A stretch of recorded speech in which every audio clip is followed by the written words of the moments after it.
Direction follows state. How long-term paths are shaped. This is Brain Lion Institute, episode 160. Life direction is not random.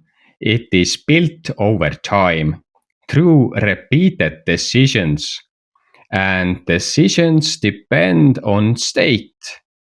If the system is under stress, choices become limited.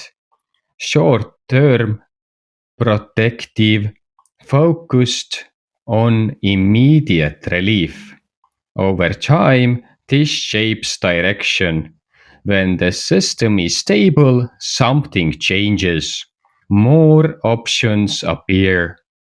Long-term thinking becomes possible. Decisions align differently with context, with capacity.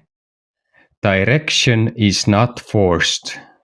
It emerges from the state the system operates in.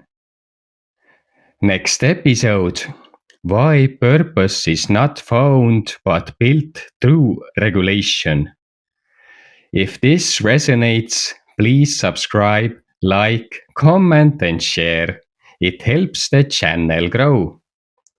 This work is created independently. If it supports you, support link is available on the channel page. Thank you.